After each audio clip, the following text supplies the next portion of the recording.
All right, first and foremost, give all praise and honor and glory to the Most High God of Abraham, Isaac, and Jacob, and the son of Mashiach, who some call Yahushua, Yeshua, Yehoshua. We mostly know as Jesus Christ. I want to go into the documents. All right, the documents of this is a document I was telling y'all about. Images of Israel in history. All right, maybe this was some booklet they were passing out back in the day. ISUPK or ICUPK. As you see, you can't see this, but that seal there is the Israeli Church of UPK. Israeli Church of UPK. It says produced and published by Masha and Ariyah. Iconographs Inc. Art Department. Copyright August 1994. This booklet is not to be reproduced, sold, except by authorized dealers. For additional information, call or write Karash. This booklet number one was compiled from various official published sources of archaeological and biblical facts documented in books, television, movies, and museums. Vital information containing the hidden history of the so-called blacks brought to the Americas in the Holocaust slave trade and the Indians and Hispanics America was stolen from. The history that these people are the lineal descendants of the 12 lost tribes of the nation of Israel has been revealed exclusively by the Israeli church. All right, this information is revealed. The 12 lost tribes of the nation of Israel have been revealed exclusively by the Israeli Church of Universal and Practical Knowledge in Harlem, New York, the little sanctuary in Ezekiel 11:16 in the Holy Bible, where the power of Abraham, Isaac, and Jacob is chosen to set his mighty hand for a second time in these last days to recover the outcasts of his people scattered in the four corners of this present demonic dominion of this Caucasian Gentile world. All right, you see the 12 tribes chart there, a few verses there. Let's get into the information. So, Socrates. All right, Socrates. This is Socrates. 470, and we're doing the picture ship. And I guess from there, 470, the 499 BC, the black Israelite Jewish philosopher who lived and worked in Greece. He was a teacher of Plato, another black Israelite Jewish scholar. So Plato and Socrates were black Hebrew Israelites.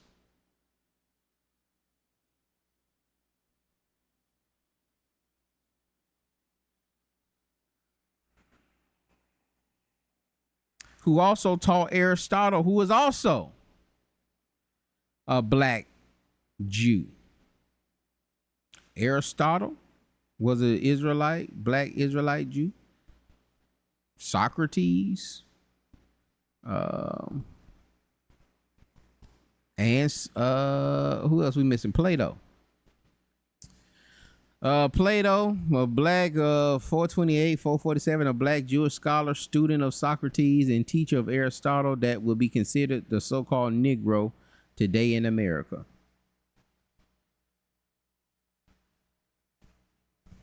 This is a picture. I think I see some Negroes here on the bottom, dressed a little different.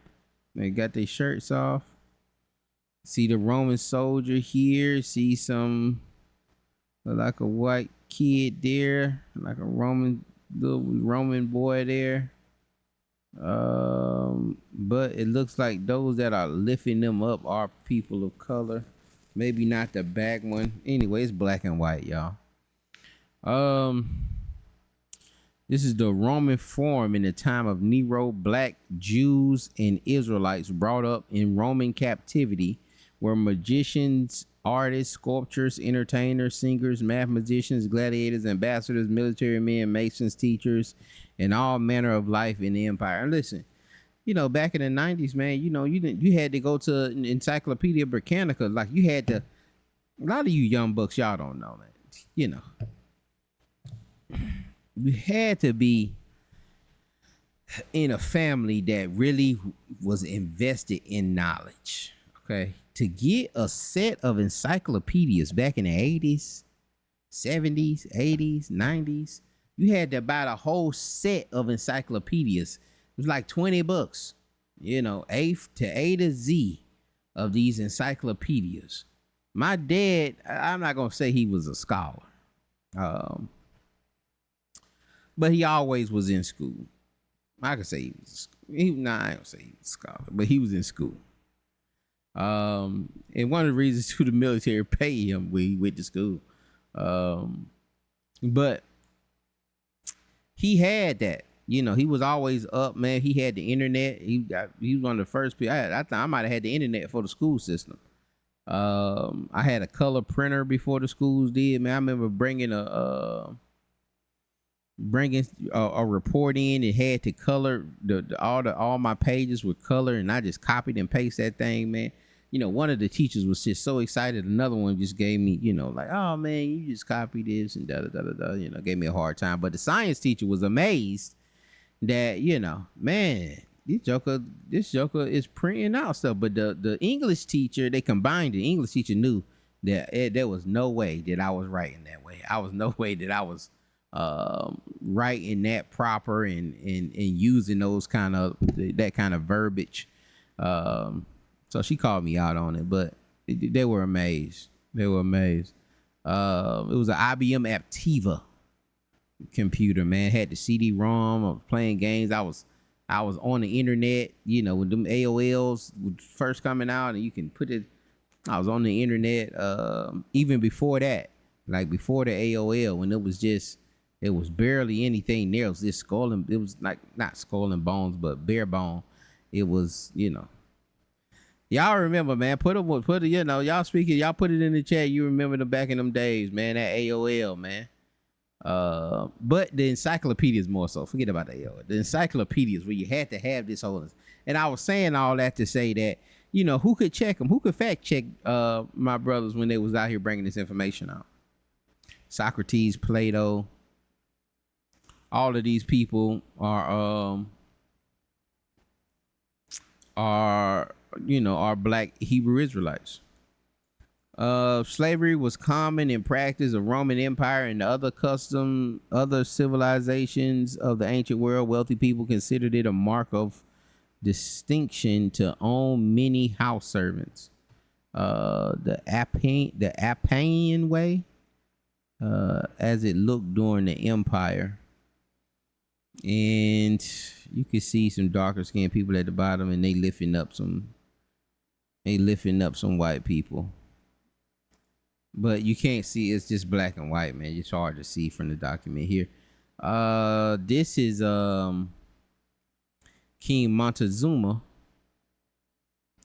King Montezuma here, man, says the Aztec Emperor Montezuma, whose family ruled central Mexico for 150 years prior to Hernando Cortez invasion, looks every inch the regal warrior in his 16th century painting.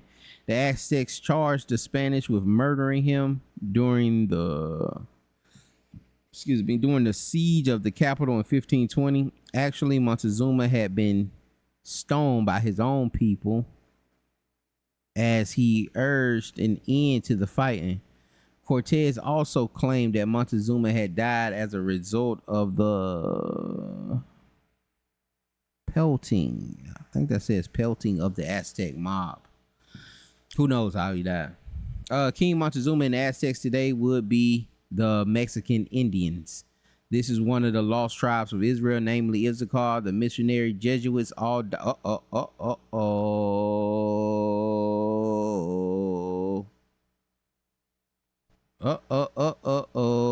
So now we get a point of where this information being gleaned from. It's being gleaned from the missionary Jesuits, all documented in their writings of this hidden truth that the Mexican Issachar, Mexican Indians, are Issacharites.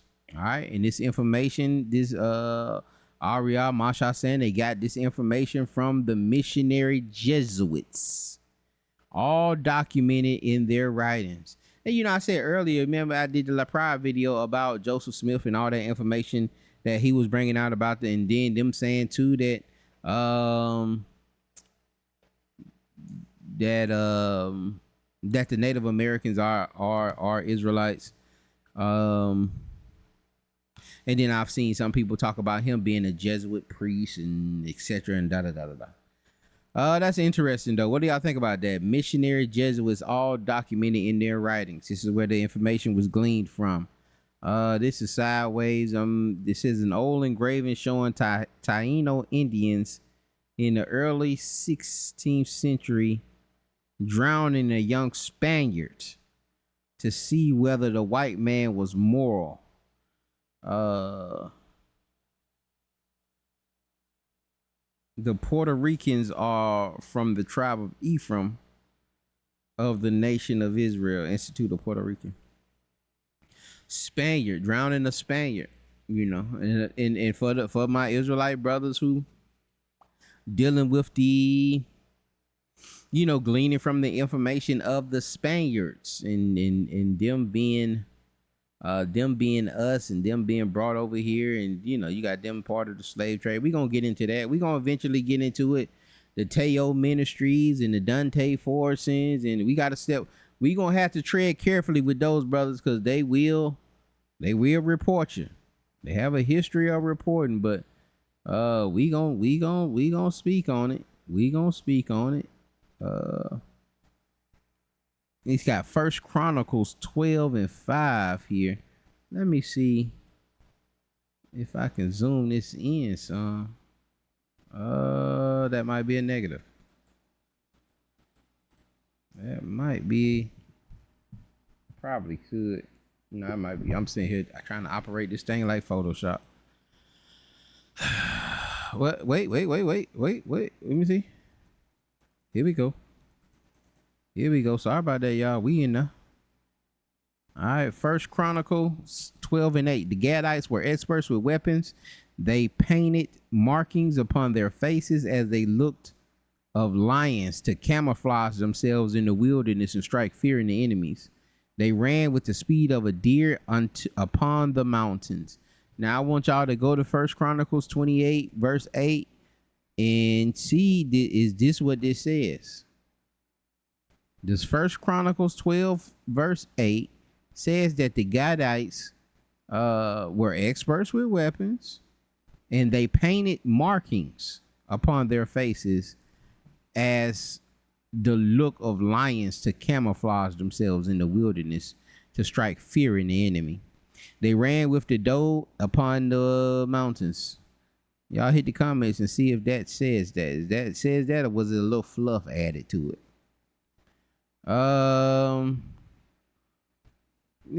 Pictures, y'all. Deuteronomy 33:20 says the tribe of Gad was enlarged throughout North America. When one brave is honored by another, a feather is taken from his crown. Their wrists are cut with the feather on their right arm as they lock together to perform their famous blood brother pact. Deuteronomy 30:20 is supposed to have some relation to that.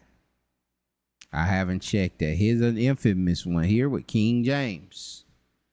All right, King James. And we always use this picture. I got this book, but I never read it. Because I didn't buy the book to read it. I bought the book so I can be out there on those street corners and I can show people this book and say, does this look like a black man? Does this look like a white man?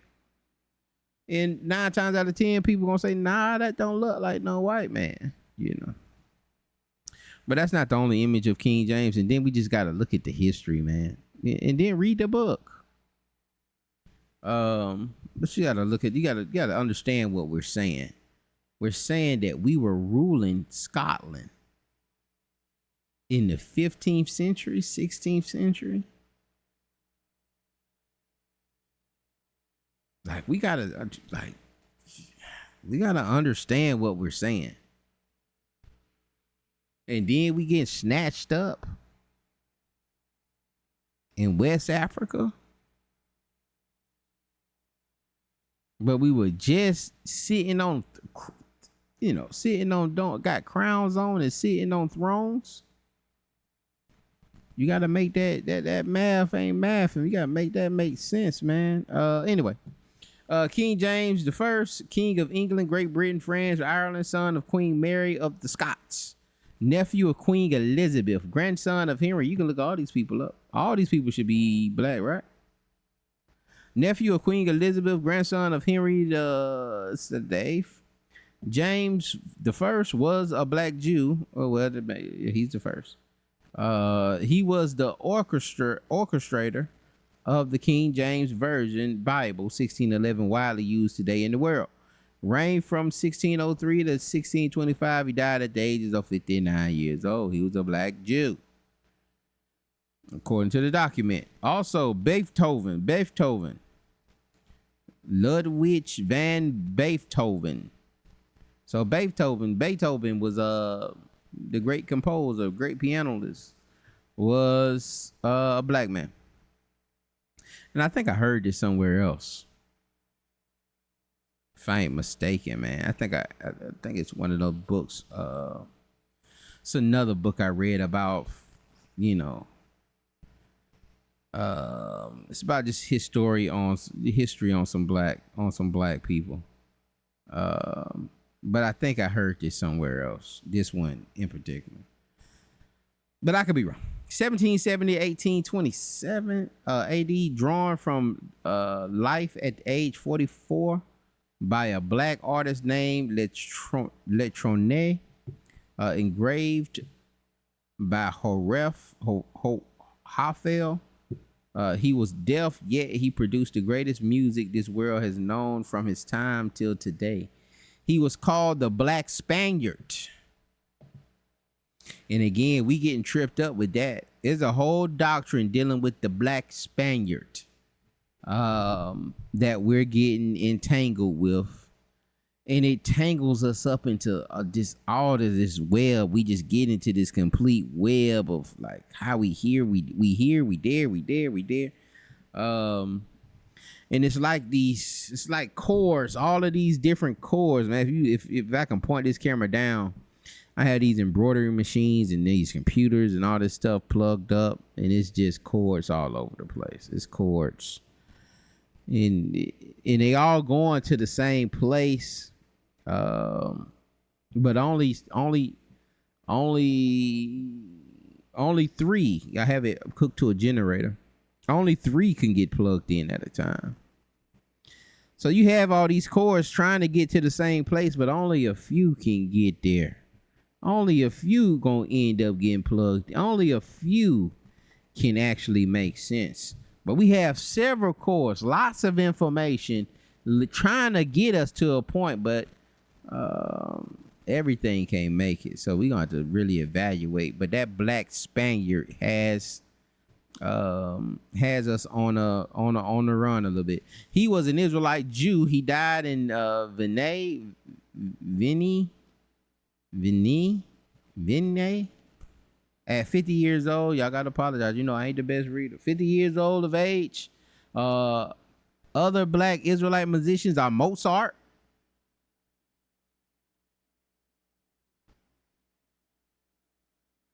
and Bach.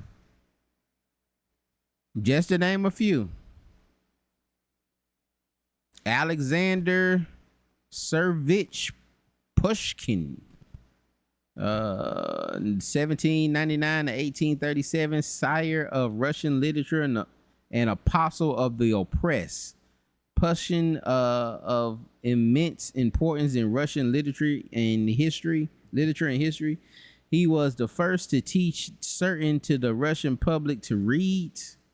He opened the world to Russian mindsets and lifestyle. He paved the way to further development of Russian literature.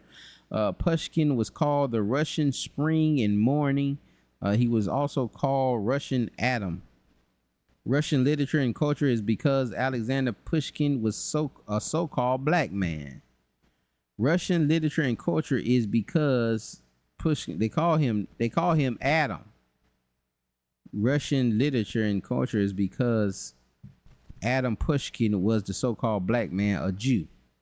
He attended the Imperial School for Future Government Officials, Tarskayoi Selo Lishi.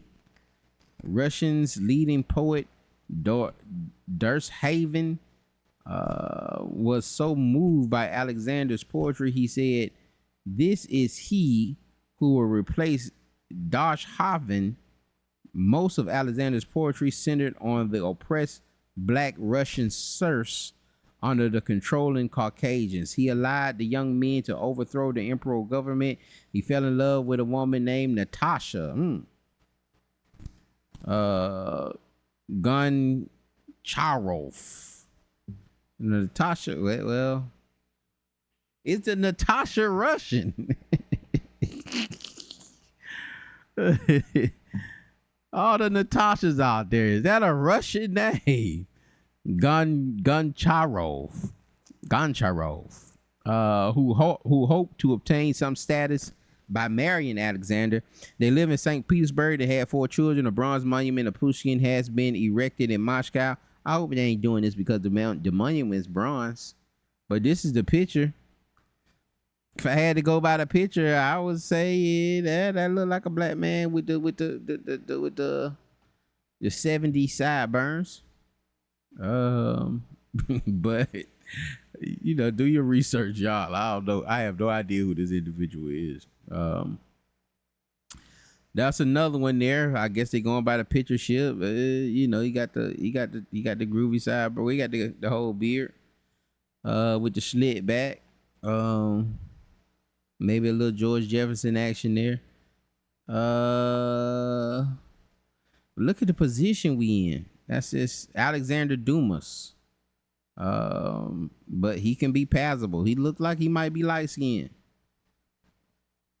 Like what was that judge? Like a Thurgood Marshall. 1803 to 1870, born in the small town of Villers, Carteret in France. He did not like school too much. He was an outdoorsman. When he turned 16, he saw his first play, Shakespeare's Hamlet. From that moment, his goal was to go to Paris and became a playwright. Dumas worked for years as a clerk and wrote in his spare time. He had some success writing plays and travel books, but in 1844, he hit upon a story which made him famous: The Three Musketeers. I think I might have heard this before. Put him in the light of the literary world up to today. He took black Israelites that existed.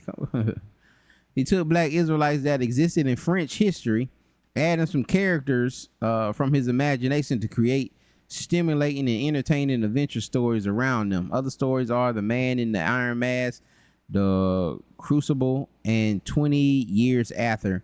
Alexander Dumas wrote more than 600 books in his lifetime and got rich. He bought land, villas, and entertained the finest women, but died penniless in 1870. Sound about like an Israelite. He sound like he lived the life of an Israelite. But yeah, y'all look it up. Look into this stuff. We're just going over this stuff. The 12 disciples in Christ. I guess it's a picture here. Got some precepts there. Look at that, Jeremiah 14:2. Acts 13:1. That Niger blackened to the ground. Job 30:30. My skin is black upon me. Songs of Solomon. I am black but calmly. We learned the script.